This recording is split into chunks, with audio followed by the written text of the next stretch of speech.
This is Heather Gerber, and I'm doing a movement analysis over the lower extremity.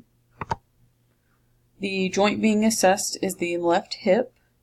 The movement being observed is left hip flexion.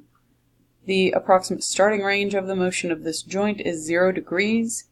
The approximate ending range of this motion is 90 degrees. The force creating the motion is gravity. The effect of gravity on this movement is that it is assisting the movement. The major muscle group that is the agonist is the left hip extensor. The anatomical surface on which the agonist is located is the posterior surface. The major muscle group that is the agonist is the antagonist is the left hip flexor. The agonist is working to slow the effect of gravity. The type of contraction the agonist is performing is eccentric. The type of kinematic demonstrated is a closed kinematic chain. The plane in which this movement is occurring is the sagittal plane. Other factors affecting this motion are body weight, tightness of clothing, and flexibility. Next, the joint being assessed is the left knee. The movement being observed is left knee flexion. The approximate starting range of the motion of this joint is 0 degrees. The approximate ending range of this motion of this joint is 80 degrees. The force creating this motion is gravity. The effect of gravity on this movement is that it is assisting the movement. The major muscle group that is the agonist is the left knee extensors.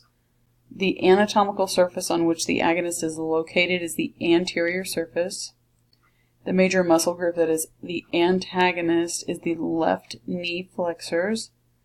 The agonist is working to slow the effect of gravity. The type of contraction the agonist is performing is eccentric. The type of kinematic chain demonstrated is a closed kinematic chain. The plane in which the movement is occurring is in the sagittal plane. Other factors affecting this motion are body weight and flexibility. The last joint being assessed is the left ankle. The movement being observed is left ankle dorsiflexion. The approximate starting range of the motion of this joint is 0 degrees. The approximate ending range of this motion is 15 degrees. The force creating this motion is gravity. The effect of gravity on this movement is that it is assisting the movement. The major muscle group that is the agonist is the left ankle plantar flexors. The anatomical surface on which the agonist is located is the posterior surface. The major muscle group that is the antagonist is the left ankle dorsiflexor.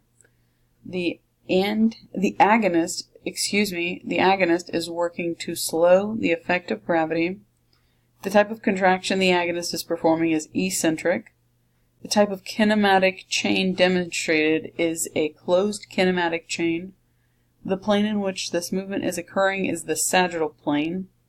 Other factors affecting this motion include body weight, flexibility, height of equipment, weight of shoes, and if there was a prior injury. And that concludes my movement analysis.